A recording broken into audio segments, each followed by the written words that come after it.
Hello students, तो आज हम करने जा रहे हैं इंग्लिश की वर्कशीट नंबर 35।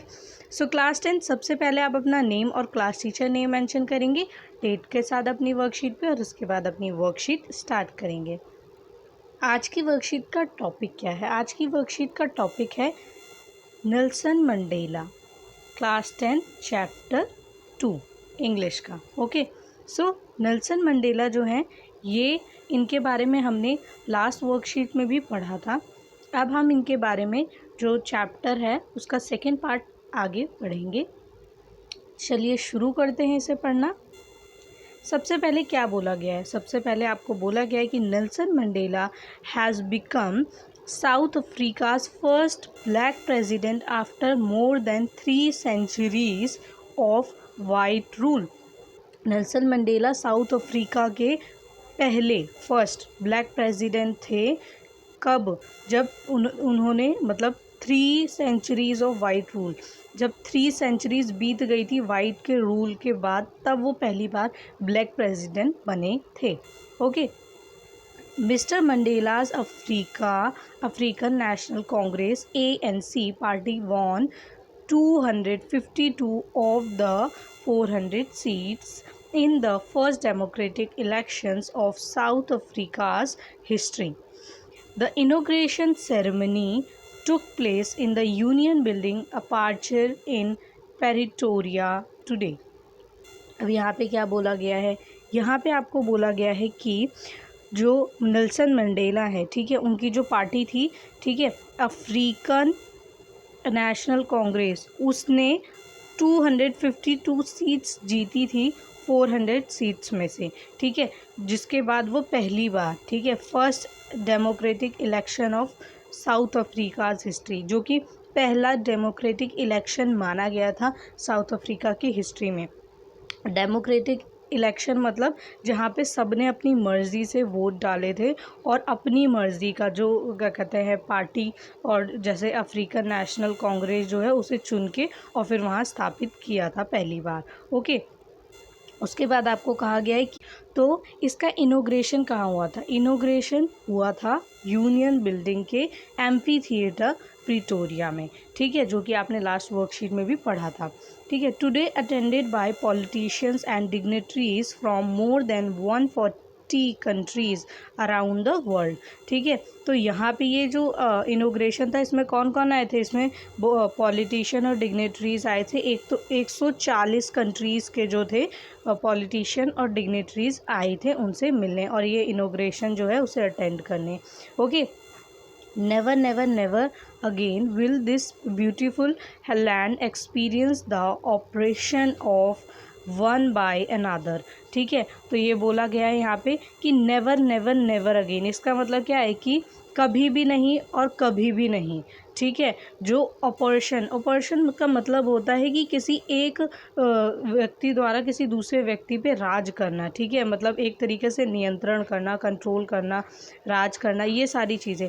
तो ये बोला गया है कि जो नेल्सन मंडेला उन्होंने कहा कि अब दोबारा ऐसा कभी भी नहीं होगा इस धरती पे, इस खूबसूरत सी धरती पे, कि एक के द्वारा किसी दूसरे पे राज किया जाएगा, ठीक है।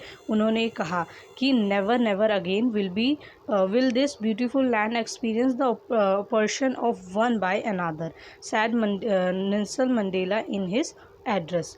ओके, फिर है jubilant scene on the streets of Pretoria, followed by the ceremony with blacks, whites, and coloreds celebrating together. More than 1 lakh, okay, 1 lakh South African men, women, children of all races sang and danced with love, ठीक है। यहाँ पे ये IOV लिखा है, ये LOVE है, ठीक है, लव। ओके, तो यहाँ पे बोला गया है कि इसके बाद क्या हुआ था? इसके बाद जो प्रिटोरिया था, ठीक है, उस सेरेमनी के बाद वहाँ पे जो लोग थे ब्लैक वाइट, सिर्फ ये नहीं था कि ब्लैक लोग इंजॉय कर रहे थे, ठीक है, जो वाइट थे और ब्लैक थे वो दोनों ही मिलके इंजॉय कर रहे थे इस खुशी को कि अब जो है एक तरीके से डेमोक्रेटिक रूल सही से फॉलो किया जाएगा, जहाँ पे कोई अंतर नहीं होगा कलर के बेसिस पे, ठीक है। तो कम से कम 1 लाख लोग जो हैं वो साउथ अफ्रीका के क्या कर रहे थे, चाहे वो बच्चे हों, आदमी हों, ठीक है, मैन हो, वुमेन हो, ये चिल्ड्रन हो, सब ने एक साथ क्या किया, गाने गाए, ठीक है, सैंग, डांस, ठीक है, एक साथ गाने गाए, डांस किया, इन्जॉय किया एक तरीके से, और एक दूसरे के साथ उस इन्जॉयमेंट को क्यों खुशी से बांटा, क्योंकि अब जो है वहाँ पे ब्लैक और वाइट में कोई डिफरेंस नहीं होगा, और दोनों ने मिलकर इसकी खुशी मनाई। ओके, उसके बाद जो फर्स्ट आपका पैराग्राफ है वो है, on the day of inauguration, inauguration के दिन, I was overwhelmed with a sense of history. Sense of history यहाँ पे क्या बोला है, इनोग्रेशन के दिन I was overwhelmed with a sense of history, मतलब वो यहाँ पे जो क्या कहते हैं नेल्सन मंडेला, वो कह रहे हैं कि इनोग्रेशन के दिन मैं क्या था, मैं बहुत डरा हुआ था, एक तरीके से घबराया हुआ था। कोई भी इंसान घबराया हुआ होगा जब इतनी बड़ी जीत मिलती है, और जीत का जो पताका होती है वो आपके हाथ में होती है। तो वो प्रेसिडेंट बने थे, और इतनी मतलब 27 ईयर्स तक उन्होंने जेल में स्पेंड किया था कि उन्हें वाइट और ब्लैक के बीच का जो डिफरेंस है उसे ख़त्म करने के लिए इतना कुछ सहा था। लेकिन जब वो बाहर आए, प्रेसिडेंट बने, और ये इनॉग्रेशन था, तो किसी को भी घबराहट होती है, तो उन्हें भी थोड़ी सी घबराहट थी कि मतलब क्या सब कुछ सही होगा, और मतलब थोड़ा बहुत तो झिझक और डर जो होता है ना अंदर, वो सबके होता है। अगर आपको स्टेज पे खड़ा कर दिया जाए तो आपको भी थोड़ा सा डर लगेगा ना कि क्या बोलूँ क्या ना बोलूँ, वैसे ही उनके अंदर भी थोड़ी सी घबराहट थी। और हिस्ट्री तो उन्हें पता ही थी कि क्या कैसी बीती है, तो उस चीज़ को भी लेके वो याद करके भी उनके अंदर घबराहट थी, ठीक है, नेल्सन मंडेला जी की। In the first decade of the 20th century, a few years after the bitter Anglo-Boer War and before my own birth, वो खुद बता रहे हैं कि जब 20th सेंचुरी, ठीक है, first decade of 20th century, few years after, उसके कुछ दिनों बाद, जब 20th सेंचुरी जो है ये डिकेड स्टार्ट हुआ, ठीक है, ये सदी स्टार्ट हुई, तो कुछ सालों बाद एंग्लो ब्यूरो वॉर जो थी वो हुई, ठीक है, and before my own birth, और उनके बर्थ के पहले, नेल्सन मंडेला जी के बर्थ के पहले, the white skin peoples of South Africa patched up their differences and created a system of racial domination against the dark skinned people of their land। तो वहाँ ये क्या बता रहे हैं, यहाँ ये बता रहे हैं कि उसके बाद क्या हुआ, उसके बाद जो वाइट स्किन के लोग थे, ठीक है, साउथ अफ्रीका के, उन्होंने क्या किया, पैच ऑफ द डिफरेंसेस, मतलब डिफरेंसेस जो थे उसको क्रिएट करना शुरू कर दिया, create a system of racial domination, ठीक है, रंग भेद जो है, ठीक है, रंग भेद को उन्हें वो करना शुरू कर दिया, एक तरीके से मोटिवेट, फैलाना शुरू कर दिया, लोगों के अंदर इस चीज़ को डालना शुरू कर दिया, ठीक है। And dark skinned people on their land, मतलब जो लोग डार्क स्किन के थे वो उसी धरती के थे, और जो वाइट स्किन के थे वो, ठीक है, लेकिन क्या वो उन दोनों के बीच में डिफरेंसेस पैदा कर दिए गए कि जो डार्क स्किन के लोग हैं वो, उनको हर चीज़ से जो है एक तरीके से अलग कर दिया गया धीरे धीरे करके। Okay, the structure they created formed the basis of one of the harshest, most inhuman society the world has ever known। ठीक है, ये बोला गया है कि एक स्ट्रक्चर क्रिएट किया गया जिसमें फॉर्म किया गया कि मतलब इनह्यूमन और हार्श बिहेवियर, हार्श बिहेवियर मतलब किसी से रूखा व्यवहार एक तरीके से, और इनह्यूमन मतलब जो अमानवीय होता है, मतलब मानव नहीं कर सकता वो, ठीक है, एक इंसान नहीं कर सकता जो दूसरों को पीड़ा पहुंचाए, दूसरों को अब्यूज़ करे, दूसरों को परेशान करे, वो कभी इंसान हो ही नहीं सकता। एक अच्छा इंसान या एक इंसान कभी किसी को पीड़ा में देख ही नहीं सकता, ठीक है। तो यही बोला गया कि एक ऐसा स्ट्रक्चर बनाया गया जहाँ पे हार्श और इनह्यूमन बिहेवियर सोसाइटी में एक तरीके से बना दिया गया, जो पूरी दुनिया जानती है। Now, in the last decades of the 20th century, my own eighth decade as a man, that system has been overturned forever and replaced replaced by one that recognize the rights and freedom of all people regardless of the color of their skin। तो वो यहाँ पे क्या कह रहे हैं, वो यहाँ पे बोल रहे हैं कि जब लास्ट डिकेट्स मतलब 20th सेंचुरी के लास्ट डिकेट्स थे, तब क्या हुआ कि माई ओन 8th डिकेड, जब उनका खुद का 8th डिकेड था, as a man that system has been over turned forever and replaced by one that recognize the right and freedoms of all people। तो क्या हुआ, धीरे धीरे थोड़े बदलाव आए, लोगों को ये लगा कि यहाँ पे क्या हुआ, यहाँ पे पता चला कि अपने फ्रीडम और राइट्स भी ज़रूरी हैं। मतलब एक तरीके से होता है ना, वक्त के साथ आपको महसूस होता है कि नहीं, कुछ टाइम तक तो हम दब के रह सकते हैं, लेकिन एक टाइम ऐसा आता है जब हमें लगता है कि नहीं, बस बहुत हो गया, अब जो है वो हमें अपनी आज़ादी चाहिए। आज़ादी किस चीज़ से चाहिए होती है? आज़ादी हमेशा अपनी आप अपने घर में आज़ादी से रह सके, अपनी मर्ज़ी से खा सके और किसी तरीके का भेदभाव ना हो, बस इतना चाहिए होता है एक नॉर्मल इंसान को। ठीक है, तो वही जो फ्रीडम है, राइट्स है, उसके लिए क्या होता है, उसके लिए जब आपके अंदर फील होता है कि हाँ, कलर के बेसिस पे आप कैसे किसी के कलर के बेसिस पे आप डिस्क्रिमिनेट कर सकते हैं, क्योंकि ये तो भगवान ने बनाया है। ठीक है, जो गॉड है वो जब उनने नहीं सोचा कि कलर के बेसिस पे मैंने लोगों को डिफ्रेंशिएट किया है, तो हम कैसे सोच सकते हैं? वो तो सबको प्यार करते हैं, उनके लिए तो सब बराबर हैं, है ना? तो ऐसे ही हमें भी जो है सबको इक्वल ही समझना चाहिए। ठीक है, that day had come about through the unimaginable sacrifices of thousands of my people whose suffering and courage can never be counted और रिपेड। यहाँ पे बोला है कि उसके बाद क्या हुआ, धीरे धीरे जब लोगों को महसूस हुआ, ठीक है, कलर डिफरेंसेस जो है नहीं होने चाहिए, तो बहुत सारे लोगों ने क्या किया, बहुत सारे लोगों ने अनइमेजिनेबल सेक्रीफाइसेस, मतलब कि हम गिन भी नहीं सकते इतने सेक्रीफाइसेस और इतने लोगों ने किए, ठीक है, कि हम गिन भी नहीं सकते। Thousand of my people who suffering and courage can never be counted और रीपेड। ना हम उन्हें गिन सकते हैं और हम ना उन्हें रीपे कर सकते हैं, मतलब उनके बदले में उन्हें कुछ नहीं दे सकते, क्योंकि उन्होंने जो सहा वो सिर्फ उन्हीं ने सहा। हम तो बस कह सकते हैं कि हाँ, उन्होंने इतनी तकलीफ़ें सही। ठीक है, the policy of apartheid, apartheid का मतलब होता है कि रंग भेद। ठीक है, the policy of apartheid created a deep and lasting wound in my country and my people. अब यहाँ पे नेल्सन मंडेला जी क्या कह रहे हैं कि ये जो रंग भेद की नीति थी, इसने क्या किया कि एक डीप और लास्टिंग वाउंड मतलब चोट, तो एक तरीके से गहरा जख्म छोड़ा था मेरी कंट्री पे, माई कंट्री एंड माई पीपल, और मेरे लोगों पे। ठीक है, तो वो ये नहीं कह रही कि एक इंसान, उन्होंने कहा कि सभी पे, जो मेरे देश के सभी लोग हैं उन पे एक तरीके से एक बहुत गहरी चोट पहुंचाई थी इस रंग भेद ने। ठीक है, लोगों के अंदर डिस्क्रिमिनेशन एक तरीके से बहुत मतलब ये कह सकते हैं कि कूट कूट के उनके अंदर भर दिया गया था कि रंग भेद किया जाए। और जब धीरे धीरे ये चीज़ माइंड में बैठ जाती है, तो जो नहीं भी करना चाहता वो भी सोचता है कि हाँ, रंग भेद जो है ये ज़रूरी है, क्योंकि सच में ये लोग अलग हैं, हम अलग हैं, तो ये चीज़ कहीं ना कहीं फिर डेवलप होने लगती है माइंड में, तो ये बहुत गलत है। Okay, all of us will spend many years, if not generation, recovering from that profound heart।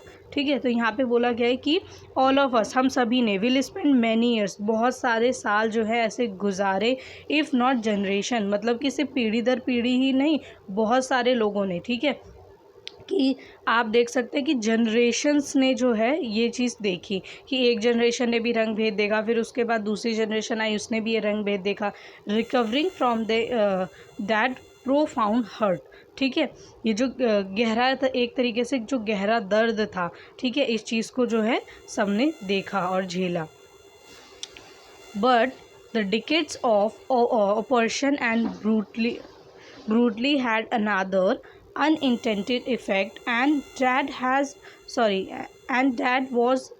that is produced the Oliver Tambo's, the Walter Sissulus, the Chief Luthilus, the Yusuf Dados, the Bram Fishers, the Robert Subukiewicz of our time, men of such extraordinary courage, wisdom, generosity that their like may never be known again। यहाँ पे वो बोलते हैं कि जो ये गहरा दर्द था, गहरा जख्म था, जिसको कभी ख़त्म नहीं किया जा सकता, जो एक तरीके से सबने सहा, ठीक है। ये यहाँ पे उन्होंने कुछ नाम दिए हैं, ठीक है। ये सभी जो नाम हैं, ठीक है, बताया है कि इन लोगों का जो करेज था, ठीक है, इनके अंदर जो वो एबिलिटी थी कि वो उससे लड़ सके, उससे बाहर आ सके, ठीक है, लोगों को सपोर्ट कर सके और लोगों को जागरूक कर सके। क्योंकि होता ये है कि जब कुछ लोग होते हैं वो तो सहते आते हैं, लेकिन कोई एक लीडर बन के आता है जो कहता है नहीं ये गलत है और इसे सहना भी गलत है। तो जब वो रास्ता दिखाता है तो बाकी लोग कहते हैं कि हाँ ये सही कह रहा है, ये हमारा लीडर है। तो ऐसे ही ये कुछ लीडर्स थे जो कि इन्होंने क्या किया, इन्होंने अपना करेज, विजडम और जनरसिटी दिखाई कि ऐसा दोबारा, ठीक है, दोबारा नहीं होना चाहिए कभी किसी के साथ कि कलर डिफरेंसेस हैं ये हो, ठीक है। Perhaps it requires such depth of operation to create such heights of character। और इन्होंने एक ऐसा कैरेक्टर बनाया, ठीक है, कि इनके कैरेक्टर को सब याद रखेंगे और जो ऊंचाइयां हासिल की, ठीक है, वो कभी कोई नहीं कर सकता। My country is rich in the minerals and gems that lie beneath in its soil। यहाँ पे वो क्या कहते हैं कि मेरी जो कंट्री है वहाँ पे रिच मतलब कहेंगे कि जो लोग हैं वहाँ के जो अच्छे लोग हैं जिन्होंने इसके खिलाफ लड़ाई लड़ी, ठीक है, वो क्या थे, वो एक तरीके से जेम्स थे, ठीक है, मिनरल्स थे। मतलब एक तरीके से आप कह सकते हो कि वो कंपेयर कर रहे हैं कि इनसे अच्छा कुछ हो ही नहीं सकता, ठीक है। वो एक तरीके से जेम्स हैं, मिनरल्स हैं, जो कि उनकी मिट्टी पे कभी जन्म लिया, जिन्होंने इसके खिलाफ जो है लड़ाई लड़ी, ठीक है। But I have always known that its greatest wealth its people finer and truer than the purest diamonds. यहाँ पे वो बोलते हैं कि मैं ये कहता हूँ, आई have always known that its greatest wealth its people. ये सबसे बड़ी ग्रेटेस्ट वेल्थ क्या है कि किसी भी जगह के जो लोग होते हैं वो ही उसकी जो वेल्थ होते हैं वो माने जाते हैं, ठीक है। Finer and truer than the purest diamonds. यहाँ पे वो कहते हैं कि कोई भी जो अच्छा व्यक्ति होता है किसी भी देश का, ठीक है, वो ही उस देश के क्या होते हैं, एक डायमंड होते हैं जो कि फाइनर और ट्रूअर होते हैं, मतलब सच्चे होते हैं और एकदम हीरे की तरह, जैसे हीरा होता है ना बिल्कुल फाइन होता है और ट्रू होता है, बिल्कुल वैसे ही वो लोग भी होते हैं, ठीक है। तो इसीलिए वो कहता है आई have always known that its greatest wealth it's it people, ठीक है, किसी भी देश के जो लोग हैं वो ही उसकी ग्रेटेस्ट वेल्थ होते हैं। देन थर्ड पैराग्राफ में क्या कहा गया, इसमें आपको कहा गया है कि I have seen men stand up to attacks and totter without breaking, showing a strength and resilience that defines the imagination। मतलब यहाँ पे टोर्ट्यो का मतलब होता है एक तरीके से यातना सहना, ठीक है, तकलीफ़ सहना, ठीक है। और रेसिलेंस का मतलब होता है कि एक एबिलिटी जिसको आप एक तरीके से सह जाएं, किसी भी तरीके की मुश्किल को आप सह जाएं, ठीक है, इसका मतलब ये होता है। तो यहाँ पे बोला गया है कि I have seen man stand up to attacks and torture without breaking. एक तरीके से कि किसी पे एक तरीके से अत्याचार हो रहा है और वो उस अत्याचार को बिना डरे सह जाए, ठीक है, showing a strength and resilience that defies the imagination. तो वो क्या है, इमेजिनेबल है कि सोच ही नहीं सकते आपकी उसके साथ इतनी तकलीफ़ें हो रही है बट वो उसे सह रहा है। क्यों सह रहा है? I learn that courage was not the absence of fear but the triumph over it. यहाँ वो कहते हैं कि यहाँ से मैंने क्या सीखा, यहाँ से मैंने ये सीखा कि I learn that courage was not the absence of fear. Courage के लिए ज़रूरी नहीं कि आपके अंदर डर ना हो, डर होता है लेकिन but the triumph over it, लेकिन क्या होता है उसमें विजय पाने की भी जो चाहत होती है वो हावी होती है। एक तरीके से कहने का मतलब ये है कि जब आप किसी भी तरीके की लड़ाई लड़ते हैं, किसी भी इंसाफ की लड़ाई लड़ते हैं, तो उसमें होता क्या है कि आपके अंदर, ठीक है, डर होता है कि पता नहीं ये चीज़ होगी कि नहीं होगी और हम सफल होंगे कि नहीं होंगे, हमें परेशान किया जाएगा, ये सारे डर होते हैं। लेकिन उस डर के ऊपर जो आपका करेज होता है ना, जो कि कहता है कि नहीं हमें लड़ना है तो लड़ना है, हमें इंसाफ चाहिए, ठीक है, तो वहाँ पे क्या होता है कि आपके करेज की, किसकी, आपके करेज की जो है वो जीत होती है। ट्रिम्फो मतलब विजय, तो एक तरीके से विजय होती है आपके किसकी, आपके करेज की, ठीक है। आपका जो फियर है वो एक तरीके से क्या होता है, एक वक्त ऐसा आता है कि आपका करेज जीत जाता है और फियर जो है वो हार जाता है। Okay, the brave man is not he who does not feel afraid, वो इंसान नहीं होता है ब्रेव जो डरता नहीं है। यहाँ पे बोला है कि जो डरे, ज़रूरी नहीं है कि वो क्या कहते हैं उसके अंदर करेज नहीं है। यहाँ पे हो सकता है कि एक ब्रेव मैन भी डरता हो, but he who conquers that fear, लेकिन वो होता है इंसान जो अपने फियर के ऊपर विजय हासिल करता है। ठीक है, कॉन्क्योर मतलब एक तरीके से विजय पाना। तो अपने डर के ऊपर अगर विजय पा लेता है तो वो इंसान ब्रेव होता है। Okay, no one is born hating another person because of the colour of their skin और हिज बैकग्राउंड और हिज रिलीजन। कोई भी इंसान ऐसा पैदा नहीं होता है कि उसको ये कहा जाए, वो पैदा होते ही कहने लगे कि जो ये है व्यक्ति ये मेरे से अलग है, इसका रंग अलग है। ठीक है, किसी भी बेस पे वो एक दूसरे से डिस्क्रिमिनेशन नहीं करता है। No one is born having another person because of the colour और द स्किन। ठीक है, यहाँ पे साफ साफ कहा गया है कि कोई भी व्यक्ति जब वो पैदा होता है तो वो बिल्कुल भी नहीं कहता है कि उस पर कलर डिस्क्रिमिनेशन या उसका जो रिलीजन है, ठीक है, इस बेस पे कभी भी कोई डिफ्रेंशिएट नहीं करता एक दूसरे को। People must learn hate and if they can learn to hate, जो इंसान है वो इंसान से नफ़रत करना सीखता है, और अगर ये सीखता है they can be taught to love, for love comes more naturally to the human heart than its opposite। यहाँ पे बोला गया है, यहाँ पे आपको बोला गया है कि कोई भी व्यक्ति जब जन्म लेता है तो उसे कुछ भी नहीं पता होता, उसे धीरे धीरे सिखाया जाता है कि आपको इससे नफ़रत करनी है। ठीक है, आपकी कास्ट ये है, आपका कलर ये है, आपकी क्रीड ये है, ये सारी चीज़ें सिखाई जाती हैं। ये सारी चीज़ें बचपन से कोई भी बच्चा पैदा होता है तो उसे पता ही नहीं होती ये सारी चीज़ें क्या है, क्योंकि वो जो है वो बहुत नेचुरल होता है, बिल्कुल प्योर होता है, उसको कुछ भी नहीं पता होता कि सही क्या है, कुछ क्या गलत है। ठीक है, पर उसे बहुत सारी चीज़ें सिखा दी जाती हैं, गलत भी चीज़ें सिखाई जाती हैं, सही भी सिखाई जाती हैं।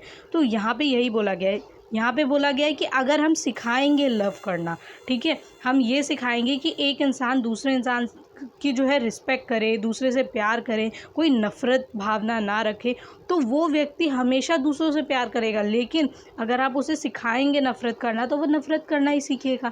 ठीक है, तो यही बोला गया है कि अगर हम लव सिखाएंगे तो जो ह्यूमन हार्ट है, ठीक है, उसमें क्या होगा, नेचुरली जो है लव ही क्या करेगा, रहेगा। ठीक है, उसके बाद जो लास्ट लाइन है वो है man's goodness is a flame that can be hidden but never extinguished. यहाँ पे बोला गया है कि जो इंसान है, ठीक है, मेंस गुडनेस, इंसान की अच्छाई, वो एक फ्लेम है, मतलब एक आग की जैसे ज्योति होती है वैसे ही है, कैन बी हिडन, जो कि कभी छुपाई नहीं जा सकती, बट नेवर एक्सटिंग्विश, और जिसको बुझाया भी नहीं जा सकता। मतलब उसके अंदर की जो अच्छाई है उसे ख़त्म नहीं किया जा सकता, लेकिन हाँ कोशिश की जा सकती है कि उसे छुपाया जाए या उसे दबाया जाए। तो ये नफ़रत फैलाने वाले लोग ही करते हैं। जो प्यार फैलाते हैं, लव को स्प्रेड करते हैं, वो कभी भी ऐसी चीज़ें नहीं फैलाते। ठीक है, किसी भी बेसिस पे कि डिस्क्रिमिनेशन हो, वो कभी भी ऐसी चीज़ें नहीं फैलाते। जो सच में ह्यूमन है, जो सच में जो है एक दूसरे से प्यार करते हैं, एक दूसरे की रिस्पेक्ट करते हैं। ओके,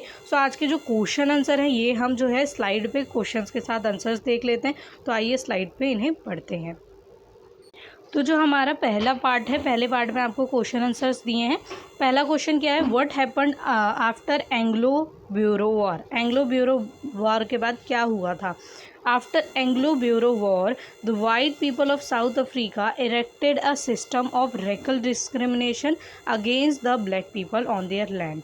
ठीक है, तो यहाँ पे एक तरीके से क्रिएट किया गया था, मतलब एक तरीके से जो रैकल डिस्क्रिमिनेशन है, कलर रंग भेद जिसे आप कह सकते हैं, ठीक है, उसको क्रिएट किया गया था। ठीक है, एंग्लो ब्यूरो वॉर के बाद इसको बनाया गया था, जिसकी वजह से जो ब्लैक पीपल थे उनके खुद के लैंड पे, ठीक है, उनके बीच में डिस्क्रिमिनेशन होने लगा था वाइट लोगों के साथ। ठीक है, कि वाइट लोग अलग हैं और ब्लैक पीपल अलग है, मतलब उन्हीं का देश, उन्हीं की धरती, और उनके साथ क्या था, उनके साथ भेदभाव होने लगा था।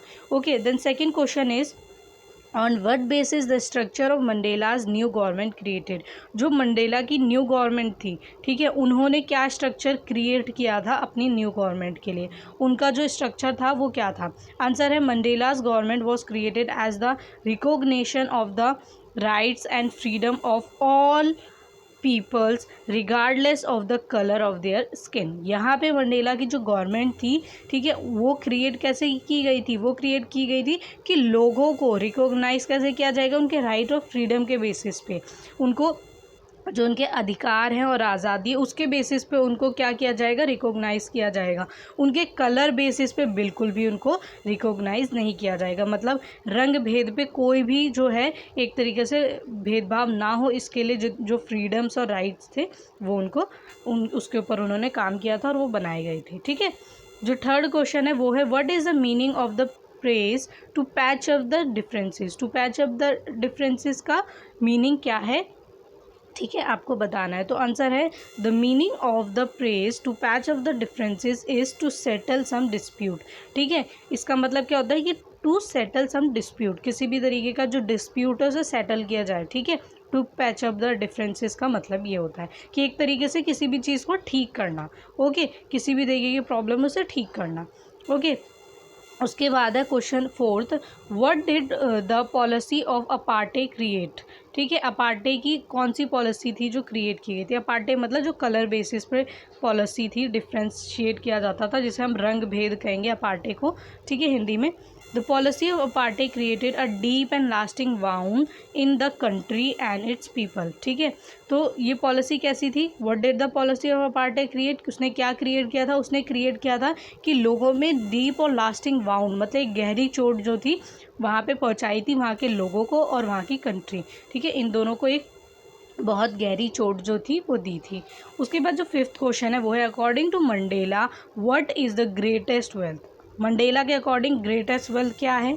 ये हमने पढ़ा था अभी वर्कशीट में, बहुत ध्यान से। According to Mandela the people of his nation are the greatest wealth. उन्होंने कहा कि जो उनके देश के नेशन के लोग हैं वो ही सबसे बड़ी जो है उनकी ग्रेटेस्ट वेल्थ है। ठीक है, who are finer and truer than the purest diamonds. ठीक है, जो कि फाइनर और ट्रूअर है एक प्योरेस्ट डायमंड से भी ज़्यादा। ठीक है, एक प्योरेस्ट डायमंड की तरह। ओके, जो आपका सिक्स क्वेश्चन है वो है how does Mandela define the brave. Mandela ने ब्रेव को कैसे डिफाइन किया? ठीक है, मतलब बहादुरी को, उनके हिसाब से बहादुरी जो है वो क्या थी उनके अकॉर्डिंग? आंसर है Mandela defines the brave as the one who has the courage to conquer fear. उनका मतलब था कि ब्रेव इंसान वो नहीं होता जो डरता नहीं है, ब्रेव इंसान वो होता है जो अपने डर के ऊपर विजय पा लेता है। ठीक है, उसका जो करेज है, ठीक है, वो क्या करता है, वो उसके डर पे जो है वो जीत पा लेता है। ठीक है, कॉन्क्यूर फियर मतलब विजय पाना। ठीक है, किस पे? डर पर। Okay, then seven question is find the word from the passage which means. आपको वर्ड जो है अपने पैसेज से जो आपने पढ़ा उसमें से आपको फाइंड करना है जिनका मीनिंग सेम है जो आपको गिवन वर्ड है। अब options given in the bracket, आपको दो ऑप्शन दिए, इनमें से जो करेक्ट है वो आपको लिखना है। सो सबसे पहला है सबमर्ज्ड। सबमर्ज्ड का मतलब क्या होता है?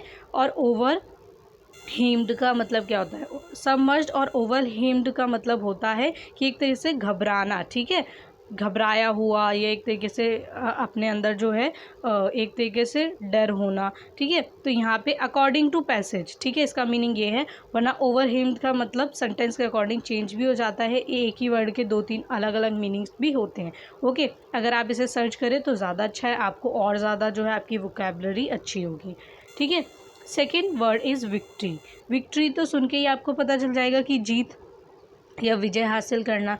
ठीक है, तो ट्रिम्फू का मतलब भी यही होता है कि एक तरीके से आप जो है किसी चीज़ पे जीत हासिल करें, विजय हासिल करें। ठीक है, तो आंसर क्या हो जाएगा इसका? ट्रिम्फू। ठीक है, तो जो आपका सी है इसमें क्या है? Deep and strong. Deep and strong मतलब एक तरीके से गहरा, या फिर आप कह सकते हैं गंभीर। ठीक है, गहरा और मजबूत। ठीक है, तो इसका प्रोफाउंड। प्रोफाउंड मतलब भी यही होता है कि किसी तरीके से गहराई या फिर गंभीर तरीके से, ठीक है, तकलीफ़ पहुंचाना। जैसा आपने प्रोफाउंड जो है अपने इसमें अभी जो आपने पैसेज पढ़ा उसमें पढ़ा है कि प्रोफाउंड, ठीक है, वहाँ पे इसका मीनिंग क्या था कि एक तरीके से गंभीर चोट पहुंचाई थी। ठीक है, गंभीर चोट पहुंचाई थी। ठीक है, प्रोफाउंड। देन जो आपका डी है वो है लार्ज हार्टेडनेस। लार्ज हार्टेडनेस मतलब एक तरीके से बड़ा दिल होना, ठीक है। जेनरसिटी का मतलब भी यही होता है कि एक तरीके से जो है उदार होना, ठीक है, किसी के लिए जो दिल में है वो बहुत उदारता होना, ठीक है। फिर जो ई है वो है the ability to deal with any kind of hardship and recover from its effects, ठीक है। तो एक तरीके से द एबिलिटी टू डील मतलब एक ऐसा जो है एबिलिटी होनी चाहिए कि आप डील कर सके किसी भी तरीके की any kind of hardship and recover from its effect, और उसके इफेक्ट से जो है रिकवर कर सके, उसे हम क्या कहते हैं, रेसिलेंस। क्या कहते हैं, रेसिलेंस। ओके, नाउ जो आपका सेकेंड पार्ट है वो क्या है, सेकेंड पार्ट है students collaboration activity. Students collaboration activity का मतलब है कि इसमें आपको खुद से, ठीक है, कुछ क्वेश्चन दिए हैं, इसके आंसर आपको खुद करना है। मैंने हिंट के लिए आपको ये दोनों आंसर लिखवाए हैं, आपके आंसर इसके अलग भी मतलब इससे अलग भी हो सकते हैं। आपको करना क्या है कि आपको अपने अकॉर्डिंग इनके आंसर लिखने हैं। मैंने आपको हिंट देने के लिए जो है ये आंसर लिखे हैं, आपकी क्या राय है वो आपको यहाँ पे लिखना है। सबसे पहला जो इसका क्वेश्चन है वो है discuss with your friends and on phone what differences do you see between real life heroes and real life heroes. तो रियल लाइफ हीरोज़ और रियल लाइफ हीरोज़ में क्या डिफरेंस है ये आपको बताना है। आंसर क्या है इसका, आंसर है the main difference between a real life hero and real life hero is nothing more than reality itself. यहाँ पे बोला गया है कि मेन डिफरेंस जो है रियल लाइफ हीरो में और रियल लाइफ हीरो में वो ये है कि रियलिटी खुद ही है, ठीक है। अब रियलिटी कैसे है कि अगर आप ध्यान से देखें तो जो रियल लाइफ हीरो होता है, मतलब फिल्मों में आप जिन हीरो को देखते हैं या टीवी पे, वो सब क्या होते हैं उनमें, और जो रियल लाइफ हीरो होता है जैसे बॉर्डर पे आपके जो सैनिक होते हैं उनमें कितना डिफरेंस है, ठीक है। वो क्या डिफरेंस है चलिए पढ़ते हैं। वो है कि अ real life hero can dance very well. जो रियल लाइफ हीरो होता है जो टीवी पे आप देखते हैं वो बहुत अच्छे से डांस करते हैं। Can lift cars with bare hands defying gravity and all over laws of nature and science. वो क्या करते हैं, वो कारों को लिफ्ट करते हैं। उन्होंने क्या किया, हाथों से पकड़ा और कार को घुमा दिया, और कार जो है वो बहुत दूर जाके गिर गई, ठीक है। उन्होंने किसी को पंच किया और क्या हुआ, वो जाके बहुत दूर जाके गिर गया। तो ये नेचर और साइंस के अकॉर्डिंग बिल्कुल भी जो है सूटेबल नहीं है। अगर आप ध्यान से देखें कि कोई इंसान इतनी मतलब अपने हाथ से तेज़ से घुमाए और कोई गाड़ी जो है वो बहुत दूर जाके गिरे, तो ये साइंस के अकॉर्डिंग मतलब हो ही नहीं सकता, शायद ही ऐसा हो, ठीक है। तो ये सब जो है रियल लाइफ हीरो ही कर सकते हैं, जो टीवी में हम देखते हैं, ठीक है, वो सिर्फ वही कर सकते हैं जो टीवी में हम देखते हैं। रियलिटी में ऐसा कुछ भी नहीं होता। Okay, people love watching him on stage and whistle, ठीक है। लोग क्या करते हैं, उन्हें देखते हैं और बहुत खुश होते हैं, ठीक है। टीवी पे देखेंगे खुश होंगे, स्टेज पे देखेंगे बहुत खुश होंगे, उनके लिए सीटियाँ भी बजाते हैं, ठीक है। Sometimes he can ever fight with an entire nation without getting injured. I know it's funny. यहाँ पे क्या बोला है, यहाँ पे बोला है कि हमें पता है कि वो क्या करते हैं, वो पूरे एंटायर नेशन से मतलब पूरे नेशन से लड़ जाते हैं अकेले, ठीक है। इतने मतलब रियल लाइफ हीरो जो हमें टीवी में दिखाते हैं वो पूरे नेशन से अकेले लड़ सकते हैं और विदाउट गेटिंग इंजर्ड, मतलब बिना चोट लगे वो पूरे नेशन से लड़ जाते हैं, ठीक है। यहाँ पे इसीलिए मैंने लिखा है आई नो इट्स फनी, क्योंकि यहाँ पे आप अपने थॉट्स लिख रहे हैं, तो यहाँ आपको क्या फील हो रहा है ये बताएंगे ना। तो यहाँ पे मैं क्या कह रही हूँ कि आई नो इट्स फनी, ये मजाकिया है एक तरीके से कह सकते हैं। But a real life hero can get inside of enemies border, get hurt, bleed and still does not utter a single word. यहाँ पे हम कह सकते हैं कि जो रियल लाइफ हीरो होते हैं, ठीक है, उनके बॉर्डर पे क्या होता है, बॉर्डर पे उनके दुश्मन भी होते हैं, ठीक है, उनको चोट भी लगती है, उनका जो ब्लीड है मतलब अगर उन्हें चोट लगे तो खून भी बहता है, and still does not utter a single word, ठीक है। तो यहाँ पे हम कह सकते हैं कि जो रियल लाइफ हीरो होते हैं, मतलब जो असलियत में हीरो है, सच के हीरो है, ठीक है, वो नॉर्मल इंसान जो होते हैं, ठीक है, उन्हीं में से होता है, पहली बात। दूसरी बात कि ज़रूरी नहीं है कि अगर उन्हें चोट लगे तो उन्हें दर्द ना हो या वो डरते ना हो। एक रियल लाइफ हीरो जो होता है ना, उसको डर भी लगता है, ठीक है, लेकिन वो अपने डर पे विजय हासिल करता है अपने करेज से, ठीक है। अगर उसे कोई भी तकलीफ़ होती है तो सोचता है उस तकलीफ़ से निकला कैसे जाए, ठीक है, मुश्किलों पे जो है वो काम करता है और उससे बाहर निकलता है। लेकिन जो रियल लाइफ हीरो होता है, जो आप टीवी में देखते हैं, ठीक है, उनमें बहुत डिफरेंसेस होते हैं। वो कुछ भी कर सकते हैं, मतलब एक तरीके से कह सकते हो जो भी चाहो आप वो सब कर सकते हैं, क्योंकि वो एक तरीके से इमेजिन होता है, ठीक है, किसी भी व्यक्ति की इमेजिनेशन होती है कि जो हमारा हीरो है वो कुछ भी कर सकता है। लेकिन ज़रूरी नहीं है कि वो बड़ी बड़ी कारों को लिफ्ट कर ले, ज़रूरी नहीं है कि उसे चोट लगे और उसे दर्द ना हो। जैसे टीवी में दिखाते हैं कि उसको जो आपके रियल लाइफ हीरो होते हैं उन्हें इतनी चोट लगती है, लेकिन वो फिर भी जो है उन्हें कोई फ़र्क नहीं पड़ता। पर असलियत में ऐसा नहीं होता। एक रियल लाइफ हीरो आप देखेंगे कि अगर उसे चोट लगी है तो बीमार होगा, ठीक है, उसको इलाज की ज़रूरत है। उसके बाद जो आपका सेकंड क्वेश्चन है वो है, can we call Nelson Mandela a real life hero, how? क्या हम कह सकते हैं कि Nelson Mandela real life hero थे, ठीक है, और कैसे? तो यहाँ पे आप कैसे कहेंगे ये आपको अभी बताना है। आंसर है yes, Nelson Mandela was a real life hero. हाँ, Nelson Mandela real life hero थे। अब देखिए, जो नेल्सन मंडेला है, अगर हम देखें तो हीरो ज़रूरी नहीं है कि जो है हम उसको कलर डिफरेंसेस यहाँ पे हम कहें, यहाँ पे डिवाइड करें।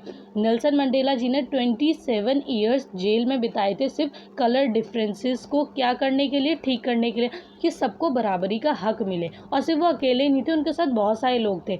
तो यहाँ पे क्या है, उन्होंने 27 ईयर्स जेल में बिताए थे, वो रियल लाइफ हीरो थे, ठीक है। अगर वो रियल लाइफ हीरो होते जो टीवी पे दिखाते हैं तो उनको जेल में रहने की कोई ज़रूरत ही नहीं थी, लेकिन वो असली हीरो थे, ठीक है। उन्होंने क्या किया, उन्होंने अपने करेज से, अपने फियर पे, अपने डर पे एक तरीके से विजय हासिल की। और यहाँ पे जो आंसर है वो क्या है, because he was a successful leader, वो एक सक्सेसफुल लीडर थे, and helped loads of black people, और जो ब्लैक पीपल थे उनकी मदद की उन्होंने, and stopped them being discriminated by white people, और मदद की कि जो ब्लैक पीपल थे उनके साथ डिस्क्रिमिनेशन ना हो वाइट पीपल्स के द्वारा, ठीक है। And if Nelson Mandela did not stand up for what he believed in, South Africa might be been a very different country to what is। अगर उन्होंने वो खड़े नहीं होते और वो शायद इसके लिए आवाज़ नहीं उठाते, ठीक है, 27 ईयर्स जो उन्होंने अपने बिताए जेल में, ठीक है, ये नहीं बिताते और इतनी लड़ाइयाँ नहीं लड़ी होती, तो शायद साउथ अफ्रीका में जो आज कलर डिफरेंस नहीं है, ठीक है, वो शायद हो सकता था। क्योंकि अगर वो अच्छे लीडर नहीं होते उस वक्त, और उस वक्त वो नहीं खड़े होते अपने टाइम में डिस्क्रिमिनेशन के ख़िलाफ़, तो शायद आज साउथ अफ्रीका वैसा ना होता जैसा हम देख रहे हैं कि कोई भी डिस्क्रिमिनेशन नहीं है वाइट और ब्लैक पीपल्स के बीच में, ठीक है। तो हमेशा इतना याद रखिए कि जो अच्छाई होती है उसके लिए ज़रूरी नहीं है कि लड़ने का मतलब, यहाँ पे बिल्कुल भी ये नहीं कहा गया कि आप लड़ाई जो है रोड पे निकल जाइए और एक दूसरे को मारने पीटने लग जाइए, वो बिल्कुल नहीं कहा गया। यहाँ पे कहा गया है कि लड़ाई का मतलब होता है कि जो इंसाफ है उसके लिए आप अपनी आवाज़ उठाएं कि हाँ ये चीज़ गलत है, नहीं होनी चाहिए, ठीक है, अपनी बात को सामने रखो। तो वैसे ही नेल्सन मंडेला जी ने अपनी बात को रखा, ठीक है, और बहुत सारे लोगों ने उनके साथ मिलके इस बात को सामने रखा। वो लीडर थे, इसीलिए उनकी बात जो है वो लोगों तक पहुंची, और फिर लोगों ने उसके ऊपर जो है काम किया, समझा, और एक दिन वो प्रेसिडेंट भी बने। सो आई होप सो आपको जो ये चैप्टर है इससे बहुत ज़्यादा सीख अच्छी मिल रही होगी, ठीक है। ये चैप्टर आपके सिलेबस में इसीलिए इंक्लूड किया गया है कि आपको हिस्ट्री का एक पार्ट भी पता चले और ये भी पता चले कि डिस्क्रिमिनेशन बहुत गलत बात है, किसी भी बेसिस पे हो, कलर के बेसिस पे हो, कास्ट के बेसिस पे हो, रिलीजन के बेसिस पे हो, क्योंकि सबको अधिकार है, हर मानव को जीवन का अधिकार है, जो कि हमें किसने दिया है, भगवान ने दिया है, ठीक है। आप किसी भी गॉड को मानते हो, वो हमें भगवान ने दिया है और इसको कोई किसी से छीन नहीं सकता। जब एक बच्चा जो है बॉर्न होता है तो उसको ये बिल्कुल नहीं पता होता कि वो कहाँ पे है, किस देश में, कहाँ का है, बस उसे इतना पता होता है कि हाँ वो एक नई दुनिया में आया है, ठीक है। तो उसे सिखाते क्या है, हम सिखाते हैं, जो भी हम सिखाते हैं वो सीख जाता है, इसीलिए उसे अच्छी चीज़ें सिखाएंगे तो वो अच्छा ही सीखेगा। Okay, so bye bye student and have a nice day.